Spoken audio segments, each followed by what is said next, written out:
Admiral Kexthara stood before the massive holographic display, watching blue light dance across his scaled features. The command chamber of the flagship Eternal Dominion hummed with quiet efficiency. Around him, dozens of Vorthak officers worked at their stations, their long fingers moving across control surfaces with practiced precision. Everything was perfect, just as it had been for the past 1,000 years of their empire's expansion. The hologram showed a small blue planet orbiting an unremarkable yellow star. Earth, the humans called it, such a simple name for what would soon become the crown jewel of Vorthak territory. The planet rotated slowly before them, showing brown and green continents surrounded by vast oceans. It looked peaceful enough. "Counselor Nexara," Kexthara said, his voice carrying the authority of countless victories. "The final calculations are complete. I present to you the conquest of the human homeworld." Nexara stepped forward, her ceremonial robes rustling softly. As the political overseer for this operation, she had the power to approve or deny the invasion. Her dark eyes studied the rotating planet with obvious satisfaction. This conquest would secure her position in the High Council for decades to come. "Show me the details." "Admiral," she commanded. Kexthara gestured, and the hologram shifted to show detailed tactical information. Red markers appeared across the planet's surface, indicating major population centers. Yellow lines traced optimal attack vectors. Green zones marked resource extraction points. It was a masterpiece of military planning. Phase 1 begins with simultaneous strikes on their military installations, Kexthara explained. "Our quantum targeting systems have identified 2,847 significant defense facilities across their planet. We will destroy them all within the first 6 minutes of contact." Commander Veltar, standing to Kexthara's left, nodded approvingly. He had spent months helping to develop this plan. Every detail had been checked and double-checked. Their computer simulations had run billions of possible scenarios. Phase 2 involves targeted strikes on their communication networks, Kexthara continued. "Without the ability to coordinate their forces, the humans will be unable to mount any meaningful resistance. Our electromagnetic pulse weapons will render their primitive electronics useless." The hologram now showed communication satellites winking out of existence around Earth. Ground-based transmission towers crumbled under precise beam attacks. Within minutes, the entire human civilization would be cut off from itself. "Phase 3 is the demonstration of our superiority," Kexthara said, his voice carrying a note of pride. "We will position our ships over their major cities and broadcast a surrender demand in their various languages. When they see the size of our fleet and understand the futility of resistance, they will submit." Nexara smiled. "And if they refuse?" "They will not refuse," Kexthara replied with absolute confidence. "No species has ever refused surrender when faced with our full military might. The humans are no different from any other primitive race we have encountered." The hologram shifted again, showing detailed analyses of human military capabilities. Their weapons were laughably crude compared to Vorthak technology. Their fastest aircraft could barely reach the edge of their atmosphere. Their most powerful bombs were chemical explosives that could not even scratch the hull of a Vorthak patrol ship. Their largest military force consists of approximately 3 million soldiers, Veltar added, reading from his datapad. They are scattered across their planet in small groups. They use projectile weapons that fire metal slugs at subsonic speeds. They have no energy weapons, no particle beams, no quantum disruptors. They are essentially armed with metal sticks. Several officers chuckled at this assessment. It was almost too easy. "What about their space capabilities?" Nexara asked. "Minimal," Kexthara replied. "They have launched a few small probes beyond their star system, but they possess no faster-than-light travel. They cannot even establish a permanent colony on their own moon. Their space stations are tiny, fragile things that could be destroyed by a single fighter craft." The Admiral gestured again, and the hologram showed Earth's orbital infrastructure. A few small satellites dotted the space around the planet. A single space station, no larger than a Vorthak storage compartment, orbited slowly above. It was pathetic. "Our intelligence suggests they are not even a unified species," Veltar continued. "They are divided into nearly 200 separate political entities, many of which are actively hostile to each other. They waste enormous resources fighting among themselves instead of advancing their technology or expanding beyond their world." This was perhaps the most encouraging aspect of the intelligence reports. A divided enemy could never mount an effective defense. The humans would probably spend more time arguing about how to respond to the invasion than actually fighting it. The quantum probability matrix gives us a 99.7% chance of success, Kexathara announced. Complete planetary conquest within 72 hours. Minimal Fortac casualties. Maximum resource acquisition. Nexera nodded approvingly. Excellent work, Admiral. The High Council will be most pleased with these projections. As the briefing continued, none of the Vorthak officers noticed a small data file tucked away in their intelligence archives. The file was labeled Galactic Survey Database, Planetary Classification, Sol System, Third Planet. It had been automatically downloaded from the Galactic database during their initial reconnaissance, along with thousands of other routine survey documents. Inside that file was a simple notation. Warning, Class 15 Deathworld. Extreme caution advised for all contact protocols. Native species exhibits unusual adaptation to hostile environment. Recommend detailed xenobiological assessment before any interaction. But the file remained unopened, buried beneath layers of tactical data and resource projections that seemed far more important to the Vorthak planners. They were, after all, the masters of military science. They had conquered 47 worlds without suffering a single significant defeat. They had refined warfare to a precise art form. What could a simple survey report tell them that their quantum computers had not already calculated? Deploy the fleet to attack positions, Kexathara ordered. Begin the final approach to the human homeworld. In 3 days, Earth will be ours. The massive Vorthak armada began to move. 300 warships, each capable of destroying entire cities with a single salvo. 50,000 fighter craft equipped with weapons that could vaporize human aircraft before they even detected the approaching threat. Transport vessels carrying occupation forces trained in pacifying primitive populations. It was overwhelming force applied with surgical precision. The humans would never know what hit them. As the fleet prepared for the attack, the crew went about their duties with calm efficiency. They had done this many times before. The conquest of Earth would be just another routine operation in their long history of expansion. Admiral Kexathara returned to his private quarters to review the final attack protocols. Everything was proceeding exactly according to plan. In a few short days, he would add another victory to his already impressive record. The humans, like so many species before them, would learn to serve the Vorthak Empire. Outside his viewports, the stars wheeled slowly as the fleet adjusted course toward the insignificant yellow star that held their next prize. Earth grew larger on their sensors with each passing hour, blissfully unaware of the doom approaching from the darkness between worlds. The perfect plan was ready. The perfect weapons were charged. The perfect formation was set. What could possibly go wrong? Sergeant Do-Yun wiped sweat from his forehead as he watched his squad practice river crossings in the Korean mountains. The morning sun was getting hot, and they had been training since dawn. His radio crackled with routine check-ins from other units scattered across the exercise area. Everything was normal, just another day of keeping his Marines sharp and ready. "Sergeant, you seeing this?" Private Minho pointed toward the sky, his voice tight with confusion.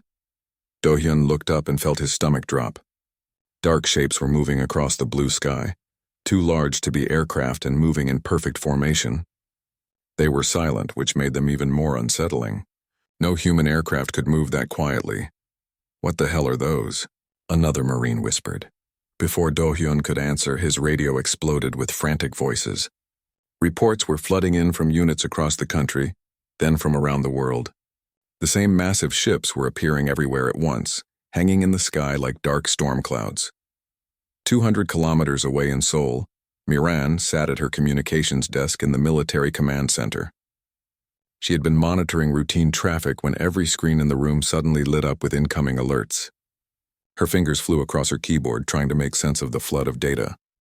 "Ma'am, I'm getting reports from Japan, China, the United States," she called out to her commanding officer. "These ships are appearing globally. This isn't just us." The command center erupted into controlled chaos as officers tried to coordinate responses. Miran had trained for many scenarios, but nothing had prepared her for this. The ships weren't responding to any radio contact. They just hung there waiting. In the countryside outside Seoul, Farmer Jinho was checking on his rice fields when the shadow fell across his land. He looked up to see one of the massive alien ships hovering directly overhead. It was so large it blocked out the sun, turning his bright morning into an artificial twilight. Jinho had served in the military 20 years ago. He knew the sound of war when it came calling. He turned and ran toward his house, shouting for his wife to gather their emergency supplies. Whatever was about to happen, his family would be ready. The first strikes came without warning. Bright beams of energy lanced down from the alien ships, targeting military bases around the world. In seconds, Air Force installations that had taken decades to build were reduced to smoking craters. Naval yards vanished in flashes of superheated plasma. Tank depots melted into pools of molten metal. Do-hyun's radio went dead as the communication towers were destroyed. He gathered his squad around him, their training taking over despite the impossible situation they faced. "Listen up," he said, his voice steady despite the chaos. "I don't know what those things are, but they just declared war on our planet. We're Marines. We don't surrender and we don't run. We adapt and overcome." His men nodded, checking their weapons and equipment. They might be facing aliens with superior technology, but they were still soldiers. They knew how to fight. Across the world, similar scenes played out as military units found themselves cut off from command structures that no longer existed. But instead of surrendering, they did what humans had always done when faced with impossible odds. They got angry, and they started planning how to hit back. The alien broadcast began 30 minutes after the initial strikes. Every working television, radio, and computer screen on Earth suddenly displayed the same image. A tall reptilian creature with scales that shifted between blue and green. When it spoke, translation devices somehow made its words understandable in every human language. "People of Earth," the alien said, its voice carrying a tone of absolute authority. "I am Admiral Kex Thera of the Vorthak Empire. Your military forces have been neutralized. Your communication networks have been severed. Resistance is futile and will only result in unnecessary casualties." Maran watched the broadcast from an emergency bunker beneath Seoul. Her communication equipment had survived the initial attack, and she was already working to re-establish contact with surviving units. The alien's words made her angry rather than afraid. "Your planet is now under Vorthak control," the alien continued. "Surrender immediately and your species will be treated with the dignity accorded to all citizens of our empire. Continued resistance will be met with overwhelming force. You have one of your hours to comply." The broadcast ended, leaving behind an eerie silence. In Vorthak military doctrine, this was the moment when rational species accepted the inevitable and surrendered. Every previous conquest had ended exactly this way, but Earth was not like other worlds. Jinho had heard the broadcast while helping his neighbors evacuate their village. Instead of despair, he felt a familiar rage building in his chest. These aliens thought they could just show up and take his home, his land, his country. They were about to learn why every army that had ever invaded Korea had eventually regretted it. He gathered the other villagers around him. Most were older farmers like himself, men and women who had lived through decades of uncertainty and threat. They knew how to survive and they knew how to fight dirty when they had to. "They want our surrender," Jinho said, loading ammunition into an old hunting rifle. "Let them come and take it." Do-hyun was leading his squad through the mountains using terrain they knew better than any alien ever could. The enemy ships might control the skies, but down here in the rocks and trees, humans still had advantages. They knew where to hide, where to find water, where to set up ambushes. When the first alien patrol craft came looking for them, Do-hyun was ready. He had positioned his men among the boulders overlooking a narrow valley pass. The alien vehicle moved slowly, scanning for human heat signatures with sophisticated sensors. But the aliens had never encountered guerrilla fighters who understood how to mask their signatures using mud, water, and natural cover. They had never faced an enemy that could remain perfectly still for hours, waiting for the perfect moment to strike. Do-hyun gave the signal, and his squad opened fire. Their bullets couldn't penetrate the alien craft's shields, but they didn't need to. The alien pilot, startled by the unexpected attack, made a critical error. He turned the craft to flee back the way it came, presenting his less protected rear section to the hidden Marines. A rocket-propelled grenade, fired by Private Minho, struck the craft's engine housing. It wasn't designed to punch through energy shields, but it didn't have to. The explosion damaged external sensors and caused the pilot to lose control. The craft crashed into the mountainside, its superior technology useless against gravity and solid rock. Moran had re-established communication with over 40 surviving military units scattered across Korea. Instead of the broken, demoralized forces the aliens expected to find, she discovered a network of angry, determined fighters who were already planning counterattacks. "This is Firebase Echo," came a voice over her radio. "We lost our base, but we saved our artillery. Give us coordinates and we'll drop fire on any alien position you can identify."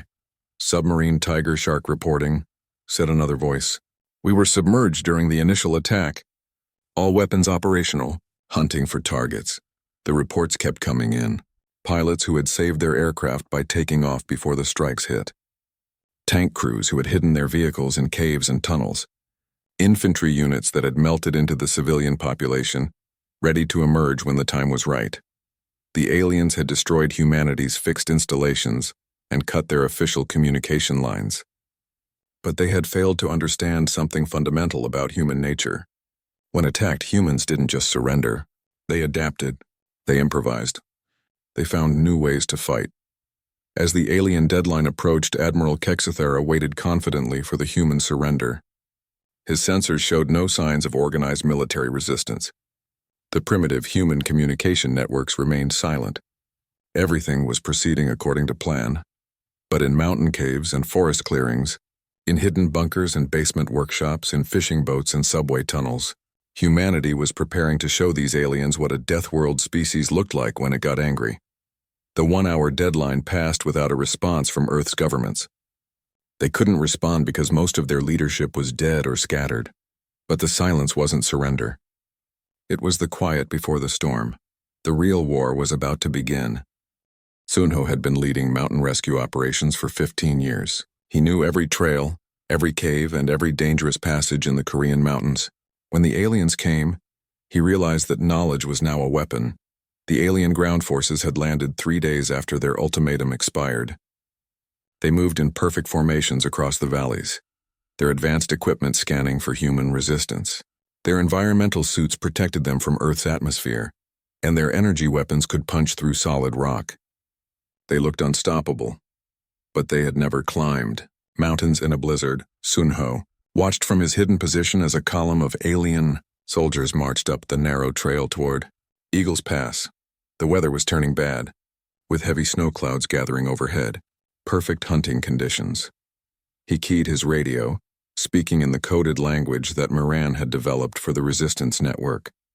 "White foxes moving up the mountain path.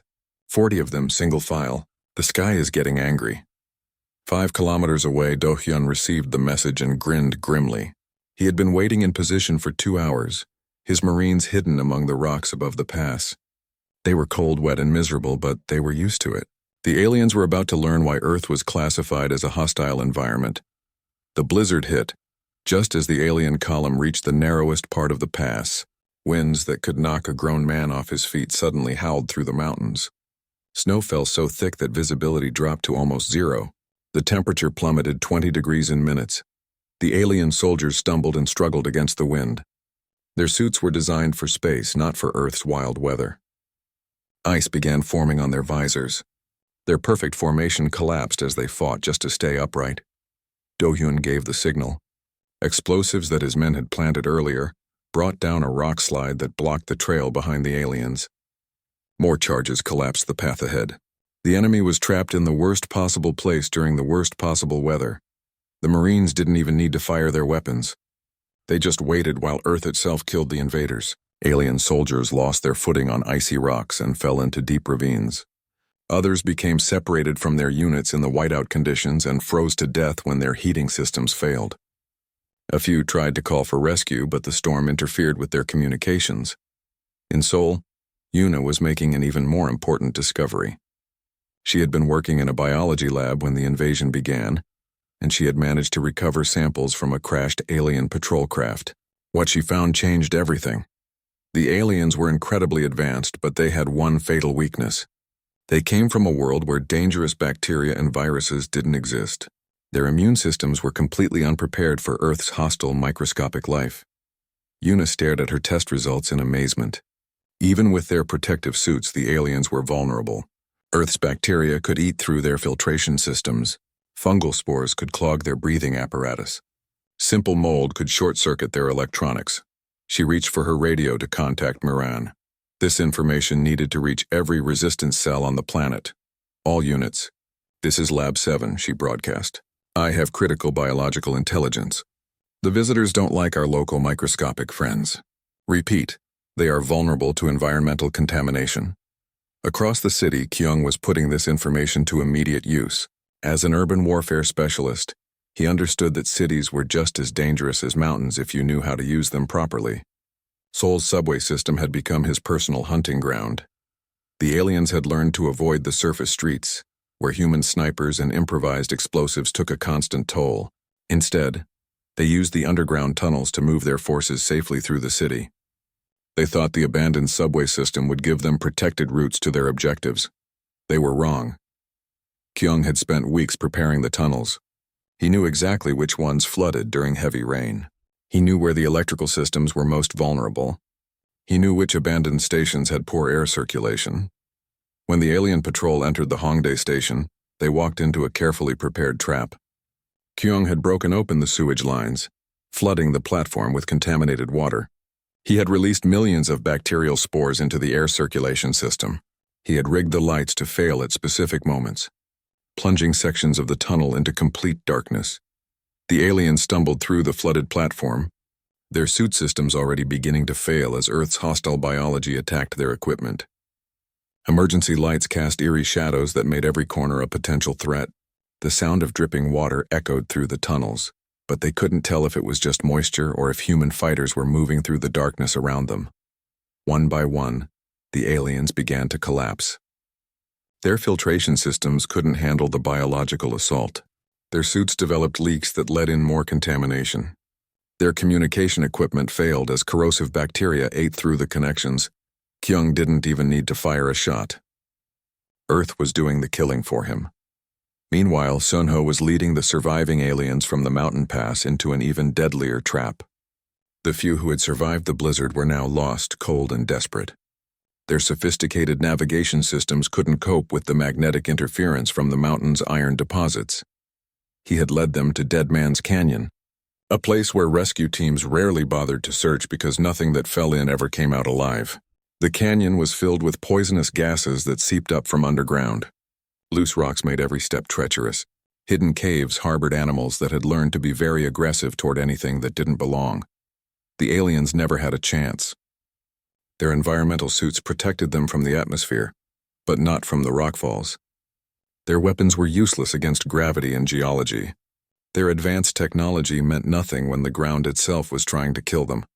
Back in her lab, Yuna was developing even more effective weapons. She had discovered that certain Earth bacteria didn't just eat alien equipment. They actually multiplied faster when exposed to the energy signatures of alien technology. The invaders' own power sources were feeding the organisms that would destroy them. She began cultivating these bacteria in mass quantities. Within days, she could produce enough biological agents to contaminate an entire alien base. The invaders would carry the contamination back to their ships, spreading the infection throughout their forces. "Miran, this is Yuna," she radioed. "I can now package Earth's ecosystem into deployable weapons. Our planet is officially fighting back." Miran coordinated the information from her underground command post. Reports were flooding in from around the world. Human fighters in the Amazon were using poisonous plants and aggressive insects against alien patrols. Arctic resistance groups were luring invaders into blizzards that their equipment couldn't handle. Desert fighters were using sandstorms and extreme heat to disable alien vehicles. On every continent and every climate, Earth itself was becoming humanity's ally. The aliens had superior technology, but they had never faced an environment that was actively trying to kill them. They came from a peaceful garden world where the most dangerous creature was roughly equivalent to Earth's rabbits. Commander Veltar stood in the command center of his troop transport, watching casualty reports stream in from ground forces around the planet. The numbers made no sense. They were losing soldiers faster than they could deploy them. And most of the casualties weren't even from human weapons. "Sir," his communications officer reported, "Patrol 7 has gone silent in what the humans call the Rocky Mountains. Last transmission indicated they were caught in some kind of atmospheric disturbance. Ground Team Delta reports equipment failures in the Amazon region. another officer added. Their suit systems are being degraded by unknown biological agents. Urban Patrol in Seoul has missed 3 check-ins, came a third report. Their last known position was in underground transit tunnels. Veltar studied the tactical display, trying to understand what was going wrong. Their weapons were superior. Their armor was impenetrable.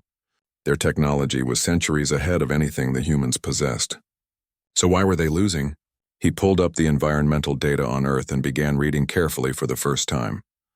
What he found made his blood run cold. This planet was classified as one of the most hostile environments in the known galaxy. The atmospheric conditions alone should have been enough to kill most species. But humans didn't just survive here, they thrived. They had evolved specifically to handle environments that would destroy most other life forms. They were adapted to a world that was constantly trying to kill them. The Vorthak had made the worst possible mistake. They had invaded a Deathworld and challenged its native species to a fight for survival. And on Deathworlds, only the strongest survived. Moran crouched behind the wreckage of an alien patrol craft that had crashed 3 days earlier. The ship lay twisted and broken in a rice field outside Seoul, its hull split open like a broken egg. Steam still rose from the damaged systems, creating an eerie fog in the morning air. She had been planning this infiltration for weeks. Every piece of alien technology the Resistance had captured so far had self-destructed before they could learn anything useful. But this craft was different. It had crashed so hard and fast that its automated systems never had time to activate the destruction sequence. Taehyun, are you picking up any active signals? She whispered into her radio. 200 meters away, hidden in a grove of trees, Taehyun monitored his electronic equipment. The young tech specialist had been a computer programmer before the invasion. Now he was humanity's best hope for understanding alien technology. Nothing active, he reported, but I'm detecting some kind of standby power source. The main computers might still be intact. Moran took a deep breath and moved toward the crashed ship. Her heart pounded as she approached the breach in the hull. If the aliens had left any automated defenses, she would be dead before she knew it. But the Resistance needed this information desperately. She squeezed through the twisted metal and found herself inside the alien craft. Emergency lighting cast red shadows across strange corridors filled with incomprehensible technology. The air smelled of ozone and something else, something organic and unpleasant. Following the corridor deeper into the ship, she discovered what appeared to be the command center. Banks of alien computers lined the walls, their screens dark but somehow still humming with residual power. At the center of the room sat a pilot's chair, still stained with blue-green liquid that might have been alien blood. I'm inside, she radioed. Taehyun, I need you to walk me through accessing their systems. Taehyun had been studying captured alien equipment for weeks, slowly learning how their interfaces worked. It was like trying to read a book written in 3 different unknown languages at the same time, but he had made some progress. Look for a panel with hexagonal symbols, he instructed. Their main access ports usually have 6-sided markers around them. Moran found the panel and carefully connected a device that Taehyun had built from salvaged alien components. Slowly, alien text began appearing on her portable screen. Most of it was meaningless, but some symbols were starting to look familiar. Got it, she said. I'm downloading everything I can find. What she found changed everything. The alien database contained detailed files about their home world, their society, and their military doctrine. As the translation program that Taehyun had developed slowly decoded the information, a picture emerged that explained why the invasion was failing so badly. The Vorthak came from a planet called Vorthak Prime, officially classified as a Class II garden world. It was a paradise by galactic standards. Perfect weather, no dangerous predators, no hostile diseases, no natural disasters. The most aggressive creature on their planet was a small herbivore that was roughly equivalent to Earth's rabbits. Moran stared at the translated data in amazement. These aliens had never faced real danger in their entire evolutionary history. They had developed advanced technology, precisely because they never needed to develop survival instincts. Their world was so safe that they could spend all their time building better machines instead of learning how to fight for their lives. Taehyun, you need to see this, she radioed. I'm sending you files about their homeworld. These aliens don't understand what danger looks like. As Taehyun received the data, he began understanding why alien technology was so different from human designs. Every piece of Vorthak equipment was built for perfect conditions. Their vehicles couldn't handle rough terrain because they had never needed to. Their weapons were designed for precise targeting because they had never faced an enemy that moved unpredictably. Their armor was optimized for energy weapons because they had never encountered anyone who still used physical projectiles. Meanwhile, across the city, Jisoo was making her own discoveries. She had been a linguistics professor before the invasion, specializing in ancient languages. When the Resistance captured alien communication equipment, she was the obvious choice to try decoding their speech. What she learned was even more revealing than the technical data. The aliens' language contained no words for concepts that humans took for granted. They had no equivalent for guerrilla warfare or improvised weapons or fighting dirty. Their military terminology was all about precise formations, calculated strategies, and predictable outcomes. As she listened to intercepted alien communications, she heard something that chilled her to the bone. The aliens were genuinely confused by human behavior. They couldn't understand why humans kept fighting when logic said they should surrender. They had no concept of fighting against impossible odds or refusing to give up when defeat seemed certain. "Miran, this is Jisoo," she radioed. "I've been monitoring their command frequencies. They're not just losing, they're starting to panic. They've never encountered anything like this before." One intercepted conversation particularly stood out. Two alien officers were discussing the loss of an entire patrol unit in the Korean mountains. One of them kept asking, "How do primitive bipeds survive in these impossible conditions?" The other replied, "Their behavior violates all rational predictions. They should have surrendered by now." Jisoo realized that the aliens' greatest weakness wasn't their technology or their tactics. It was their complete inability to understand that some species valued freedom more than survival, and that some fights were worth dying for even when victory seemed impossible. Back at the crashed ship, Miran was uncovering even more disturbing information. The alien database contained detailed records of their previous conquests, and the pattern was always the same. They would arrive at a planet, demonstrate their superior firepower, demand surrender, and receive immediate compliance. Every species they had encountered had submitted within hours of first contact. But buried deeper in the files, she found something that made her blood run cold. There was a file labeled Galactic Survey Classification, Sol System Planet 3, that contained information about Earth that the invasion planners had apparently never read. The file was marked with multiple warning symbols and contained a detailed analysis of Earth's environment and native species. The classification Class 15 Deathworld appeared dozens of times throughout the document, along with recommendations for extreme caution when dealing with any life forms from this system. Warning, read one section. Native species demonstrates extreme adaptation to hostile environmental conditions. Physical durability and survival instincts far exceed galactic norms. Psychological profile indicates unusual resistance to fear and high tolerance for risk. Recommend avoiding direct contact until comprehensive biological and behavioral analysis can be completed. Another section was even more explicit. Deathworld classification indicates planetary environment actively hostile to most known life forms. Native species must possess extraordinary survival capabilities to achieve technological development under these conditions. Extreme caution advised for any interaction. Miran felt a surge of pride mixed with anger. The aliens had been warned. The galactic community knew exactly what Earth was and what humans were capable of. But the Vorthak invasion planners had ignored the warnings, assuming their technology would be enough to overcome any resistance. "Taehyun, I'm finding evidence that they knew exactly what kind of world they were attacking," she reported. They had detailed warnings about Earth being a death world, but they didn't bother to read them. As the data download continued, more information came to light about Vorthak society itself. They were a species that had eliminated all risk from their lives. They planned everything in advance, calculated every variable, and expected perfect results from perfect plans. The concept of chaos, of random events, of plans falling apart was completely foreign to them. They had conquered 47 worlds using the same basic strategy because every other species they encountered thought the same way they did. When faced with superior force, rational beings surrendered to minimize casualties.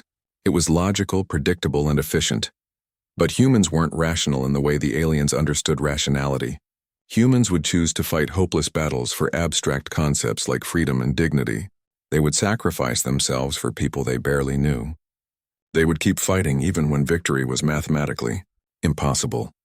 The aliens had built their entire military doctrine around the assumption that all intelligent species were fundamentally similar to themselves.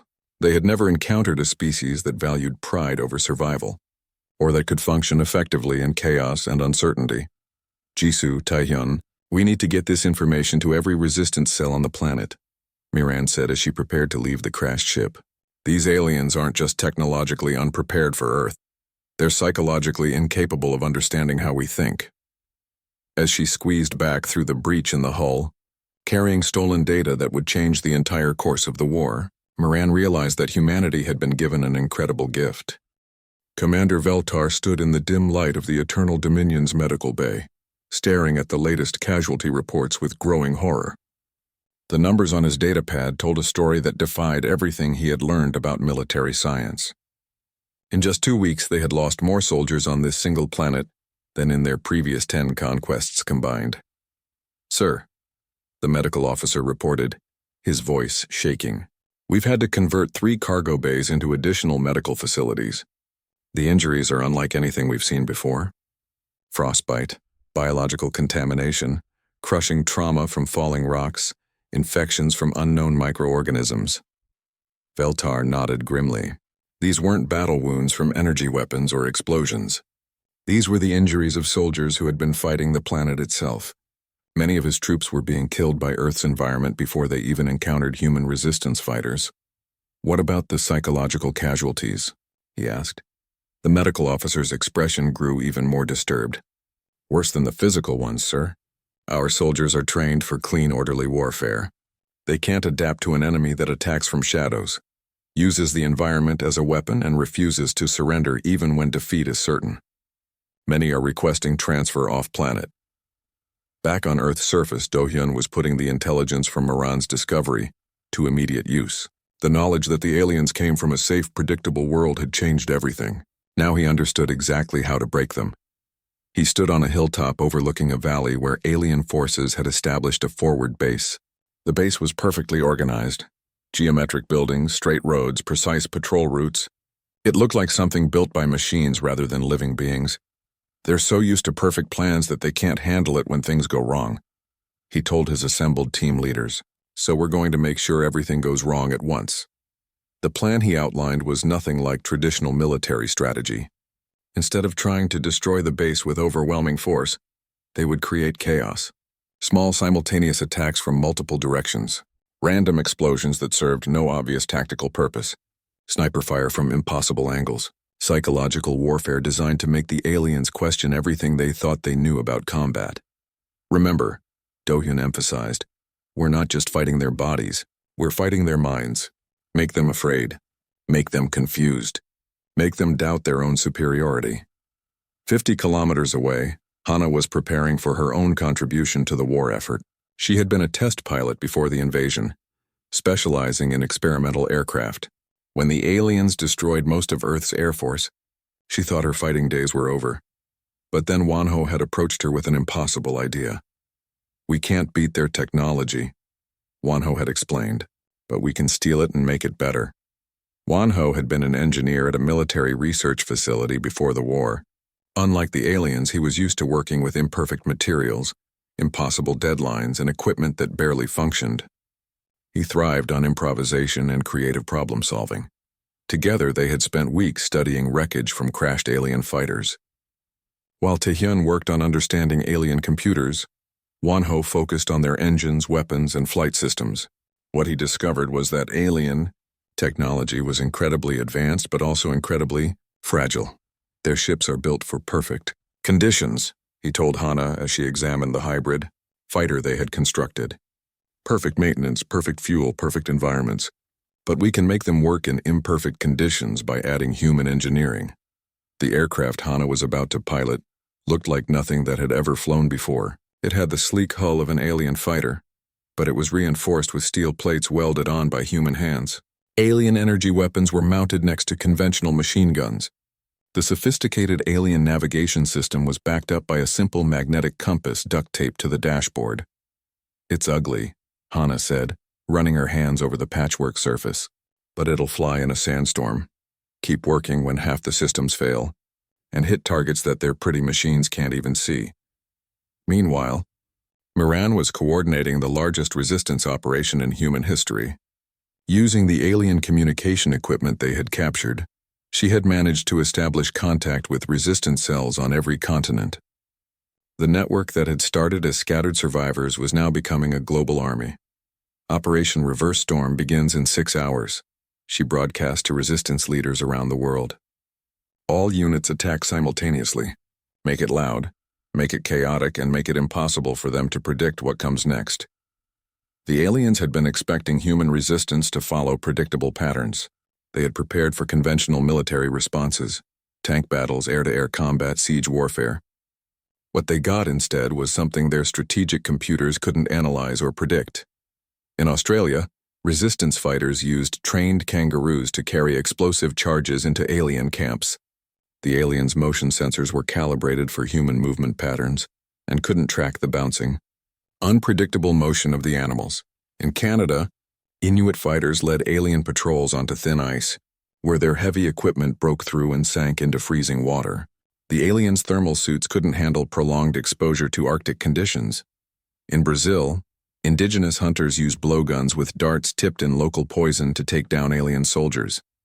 The toxins were unknown to alien medical science, and their advanced healing technology was useless against Earth's biological weapons. But the most devastating attack came from an unexpected source. Jinho had spent the weeks since the invasion organizing farmers across rural Korea. While military leaders focused on weapons and tactics, Jinho understood something else entirely. The aliens needed to eat, and they were completely dependent on their supply ships for food. Working with Yuna, he had developed a plan that would cripple the entire alien war effort without firing a single shot. Their food supply is sterile, Yuna had explained. They come from a world without dangerous bacteria, so they never develop preservation techniques that can handle Earth's microorganisms. If we can contaminate their food stores with the right bacteria, we can starve them out. The attack began at dawn. Farmer militias that the aliens had completely ignored launched coordinated strikes on alien supply depots around the world. They weren't trying to destroy the facilities. They were trying to contaminate them. Bacterial cultures that Yuna had developed were introduced into alien food storage systems. The organisms multiplied rapidly in the sterile environment, turning nutritious alien rations into poisonous sludge within hours. The results were immediate and devastating. Alien forces that had been operating on tight supply schedules suddenly found themselves without food. Their sophisticated logistics networks collapsed as depot after depot reported total contamination of stored supplies. "Sir," an alien supply officer reported to Veltar, "we're losing food stores faster than we can replace them. The contamination is spreading through our entire supply chain. If this continues, we'll have to abandon surface operations within days." Veltar felt something he had never experienced before in his military career: genuine fear. Not fear of death in battle, which was honorable, but fear of defeat by an enemy that shouldn't have been able to threaten them at all. Hana's hybrid fighter screamed through the sky above Seoul, its mismatched engines producing a sound that no alien craft had ever made. She dove toward an alien command ship, her weapon systems locked onto its shield generators. The alien defenders tried to track her movement, but their targeting computers couldn't predict her flight path. Human pilots didn't fly in the smooth, calculated curves that alien computers expected. They flew with instinct, making split-second decisions that defied mathematical prediction. Her weapons struck the command ship's shields with a combination of alien energy beams and old-fashioned explosive rounds. The shields were designed to deflect energy weapons but weren't calibrated for physical projectiles. The hybrid attack pattern overwhelmed the defensive systems, creating gaps that subsequent fighters could exploit. "This is Sky Dancer," Hana radioed to Miran. "Primary target is burning, moving to secondary objectives." Across the planet, similar victories were being won by human ingenuity, triumphing over alien perfection. Wanho's improvised weapons were proving more effective than precision-engineered alien technology. Dohyun's chaotic tactics were breaking alien formations that had never lost a battle. Jinho's biological warfare was starving an army that had never known hunger. But the most important victory was psychological. For the first time since arriving at Earth, the aliens were beginning to doubt their own superiority. Their perfect plans were failing. Their advanced technology was being countered by primitive improvisation. Their orderly military machine was being defeated by organized chaos. In the command center of the Eternal Dominion, Admiral Kexathera stared at tactical displays that made no sense. Every indicator suggested that his forces should be winning easily, but the reality on the ground told a different story. "Sir," Veltar approached cautiously, "I recommend we consider tactical withdrawal to reassess our strategy." For the first time in his military career, Kexathera was hearing his second-in-command suggest retreat from a planet inhabited by primitives, armed with metal projectile weapons. Admiral Kexathera stood before the High Council's holographic images, their forms flickering with interference from Earth's electromagnetic storms. The council chamber of the Eternal Dominion felt smaller than usual, as if the weight of failure was pressing in from all sides. "Admiral," Counselor Nexara's voice carried barely controlled fury, "explain to us how a primitive species with chemical explosives has managed to destroy 30% of our ground forces." Kexathera's scaled hands clenched behind his back. 3 weeks ago, he had been the Empire's greatest military mind. Now he was struggling to explain the impossible to leaders who had never known defeat. "The humans are not fighting according to any recognized military doctrine," he replied carefully. "They use their planet's hostile environment as a weapon. They employ biological warfare that our medical systems cannot counter. They coordinate attacks using methods our intelligence cannot predict or intercept." "Excuses," snapped another council member. "You assured us this conquest would be completed in 72 hours. It has been 21 days and we are losing more ships every day." The Admiral felt a sensation he had never experienced before, the cold touch of desperation. He had two choices: escalate to planetary bombardment and destroy the world they had come to conquer, or face the unthinkable possibility of retreat. "I request permission to implement Protocol 7, he said quietly. The council chamber fell silent. Protocol 7 was orbital bombardment, the complete destruction of a planet's surface. It was used only when conquest was impossible, and total elimination was the only option. "You would destroy the world rather than admit defeat?" Nexara asked, her voice dangerously low. "The humans have proven immune to conventional conquest," Kexathera replied. "They refuse to surrender even when facing impossible odds. Their planet actively assists their resistance. If we cannot rule them, we must eliminate them." Far below on Earth's surface, Yuna was putting the finishing touches on her most ambitious project yet. Working in a hidden laboratory beneath Sol, she had developed something that would change the course of the war forever. She called it the Gaia Protocol. "Miran, you need to see this," she radioed, her voice tight with excitement and fear. "I've found a way to turn Earth's entire ecosystem into an anti-alien weapon system." The research had grown from her earlier discoveries about alien vulnerability to Earth's bacteria. But this was far beyond simple biological contamination. She had developed a way to program Earth's microorganisms to actively seek out and destroy alien technology. The bacteria can be modified to produce acids that specifically target alien metals and polymers, she explained as Moran arrived at the lab. But more importantly, they can spread through the electromagnetic fields that alien equipment generates. Every alien device becomes a transmission vector for the biological agent. Moran stared at the test samples in amazement. In the sealed containers, alien technology was literally being eaten alive by microscopic organisms that had been engineered to hunt synthetic materials. "How fast does it spread?" Miran asked. "Exponentially," Yuna replied. "Each piece of infected equipment contaminates others nearby. Within hours, an entire alien base would be reduced to biological sludge. Within days, their orbital fleet would be consumed from the inside out." It was the ultimate biological weapon, one that targeted technology instead of life. The aliens would be left helpless, reduced to the same level as Stone Age primitives on a world that had never shown mercy to the weak. But there was a cost. "Once we release this, there's no going back," Yuna warned. "The organisms will spread throughout Earth's biosphere. We'll be sharing our planet with microorganisms specifically designed to destroy advanced technology. Our own development could be affected for generations." Moran understood the implications. Humanity would win the war, but they might also trap themselves on Earth for decades or centuries while the biological agents remained active in the environment.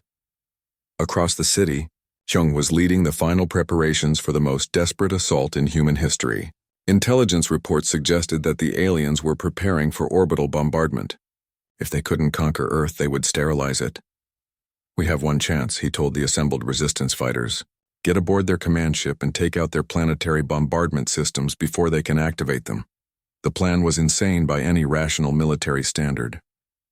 A few hundred humans with improvised weapons against the most advanced warship in the alien fleet. But rational military standards had already failed the aliens. It was time for irrational courage. "Wonho has modified captured alien transport pods to get us close to their ship," Kyung continued. "Once aboard, we split into teams. Primary objective is the bombardment control center. Secondary objective is their main reactor. If we can't stop them, we make sure they can't go home to report what happened here." Among the volunteers was Do-yun, who had led his Marines down from the mountains for this final battle. His weathered face showed the strain of weeks of guerrilla warfare, but his eyes burned with determination. "My men have been fighting aliens in conditions that would kill most people," he said simply. "Time to see how they handle fighting in the vacuum of space." Meanwhile, Commander Veltar was discovering something that would shake the foundations of Vorthak society. While reviewing casualty reports, he had stumbled across the buried file that contained Earth's Deathworld classification. As he read the warnings that his superiors had ignored, a terrible understanding dawned on him. The Vorthak Empire had built its expansion on a fundamental lie. They had convinced themselves that their success came from superior intelligence and technology, but in reality, they had simply been fortunate enough to encounter only species that came from safe, predictable worlds like their own. "Warning, Class 15 Deathworld," he read aloud in his private quarters. "Species demonstrates extreme psychological resilience, unusual tolerance for casualty rates, and complete adaptation to hostile environmental conditions. Physical capabilities far exceed galactic norms. Recommend avoiding contact until comprehensive threat assessment completed." The file contained dozens of similar warnings, all ignored by the invasion planners who had been drunk on their own success. The humans weren't primitive. They were the survivors of a planetary environment that would have exterminated the Vorthak within days. Veltar felt something crack inside his mind. Everything he had believed about his people's superiority was crumbling. They weren't the master race they thought they were. They were just sheltered children who had never faced real adversity. He activated his communicator and began composing a message to the Vorthak homeworld. Someone needed to know the truth before the Empire made an even worse mistake.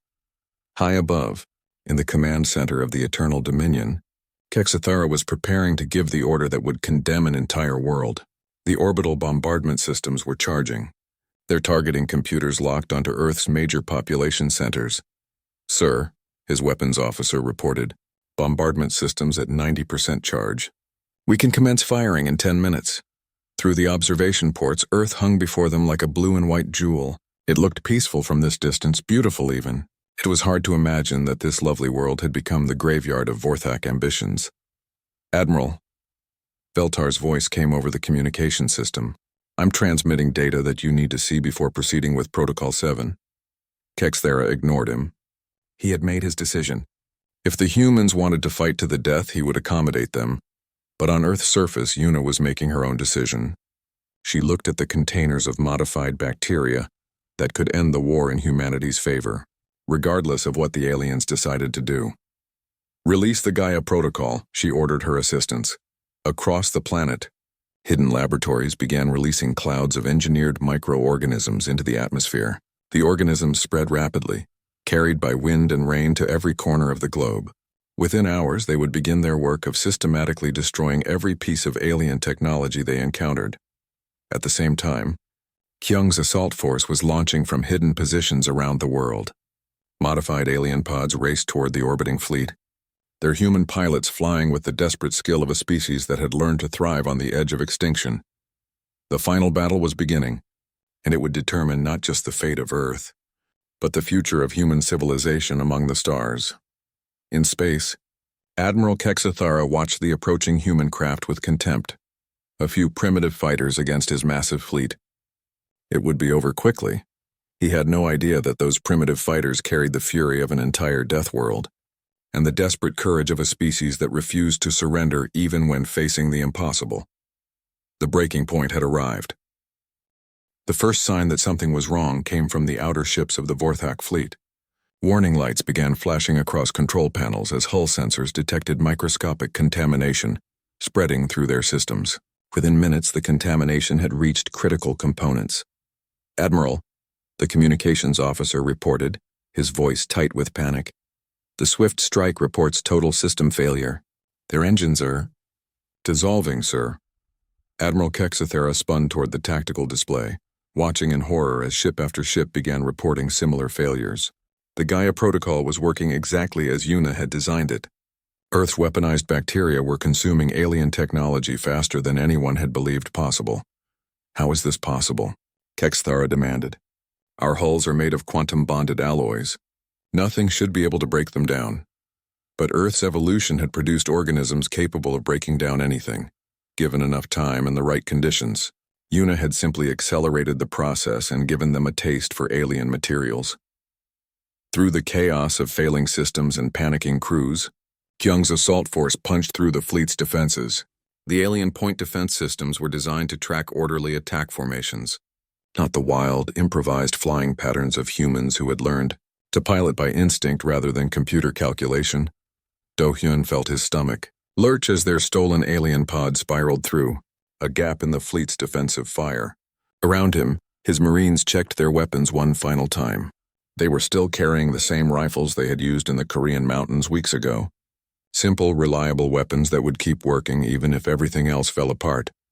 "Remember," Do-hyun shouted over the noise of atmospheric entry. "These aliens have never faced hand-to-hand combat. Their entire military doctrine is based on fighting at a distance with energy weapons. Get close, stay close, and make them fight like humans." The pod shuddered as it latched onto the hull of the Eternal Dominion. Cutting tools that Wonho had improvised from alien technology began burning through the armored hull. Within minutes, the assault team was inside the enemy flagship. The corridors of the alien ship were filled with emergency lighting and the acrid smell of failing systems. Gaia Protocol organisms had already begun their work here, eating away at non-critical systems throughout the ship. But the main reactor and weapon systems were still functioning. Kyung led one team toward the bombardment control center, while Do-hyun took his Marines toward the ship's bridge. They moved through the alien vessel like ghosts, using techniques learned in subway tunnels and mountain caves to avoid detection. The aliens they encountered were already demoralized by the systematic failure of their technology. Many had removed their helmets in the ship's controlled atmosphere, and their expressions showed a species that had never learned how to cope with disaster.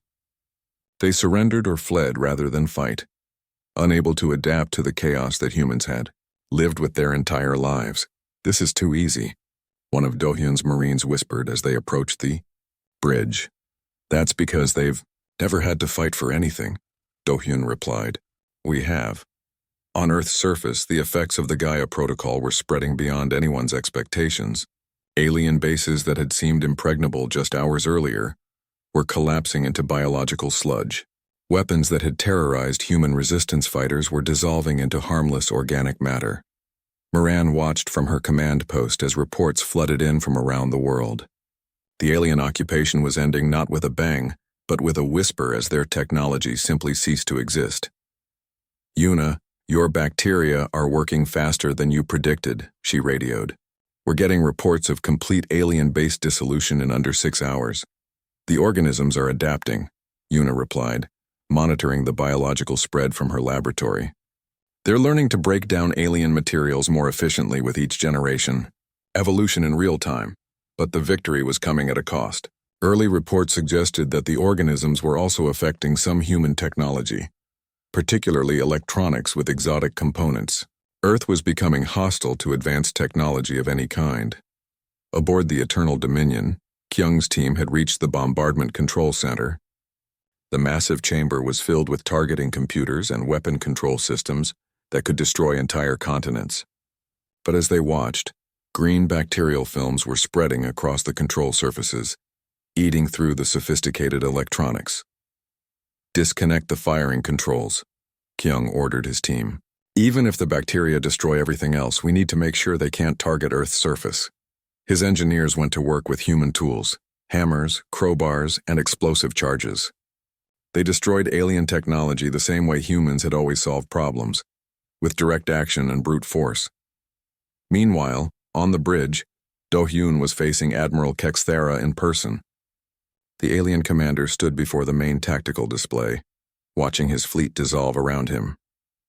His perfect military machine was being consumed by microscopic organisms that his people had never learned to fight. "You have destroyed everything," Kexthera said, his voice filled with something that might have been awe. "Your planet is turning our technology into food for bacteria." "That's what happens when you attack a Deathworld," Do-hyun replied, keeping his rifle trained on the alien commander. "We've learned to survive things that would kill you. Our planet taught us that everything is a weapon if you know how to use it." Kexthera turned to face the human soldier. For the first time, he was seeing humans as they really were. Not primitive beings with crude weapons, but apex survivors from a world that demanded constant adaptation or death. "We never read the warnings," he admitted. "We thought our technology made us superior to any primitive species." "Technology doesn't make you strong," Do-hyun said. "Surviving does.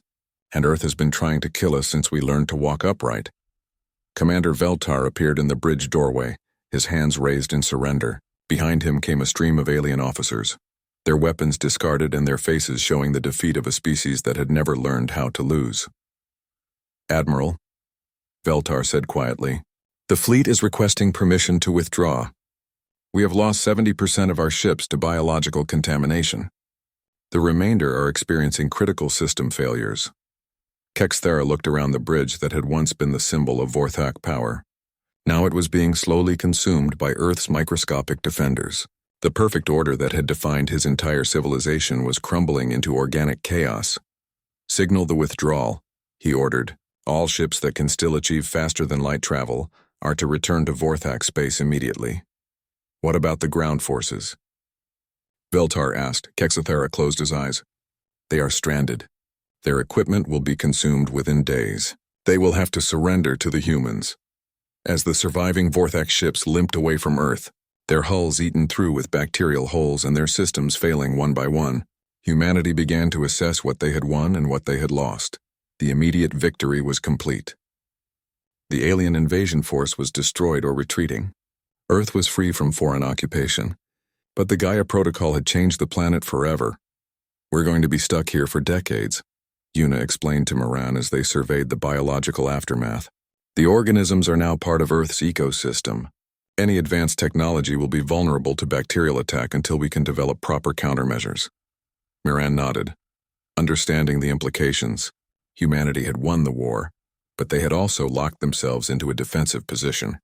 Space travel would be difficult or impossible until they could build technology that could coexist with Earth's weaponized biology. But they had also gained something invaluable. 6 months later, Moran stood in what had once been an alien command post, now converted into Earth's first interstellar communication center.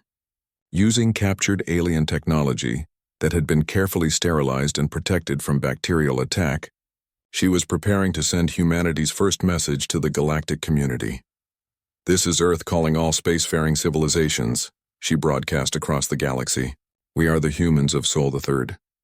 We have successfully defended our world against the Vorthak Empire. We are open to peaceful contact and trade with any species that approaches us with respect and goodwill." She paused, thinking of the weeks of brutal fighting and the price humanity had paid for freedom. "We are also sending a warning to any civilization that might consider Earth an easy target. We are a Deathworld species. We have evolved to survive conditions that would kill most galactic life forms. We have turned our entire planet into a weapon system that can destroy the most advanced technology." Another pause, as she thought of Do-hyun training new soldiers, of Yuna developing new biological defenses, of all the humans who had learned that they were stronger than they had ever imagined. "Come in peace or don't come at all. We've learned to fight for our survival and we're very good at it." The message went out across the galaxy, carried by communication networks that had never before heard from the small blue world orbiting an unremarkable yellow star. Within days, responses began arriving from civilizations that had heard rumors of the Vorthak Empire's first defeat. Some offered friendship and trade. Others promised to study Earth's defenses and develop countermeasures.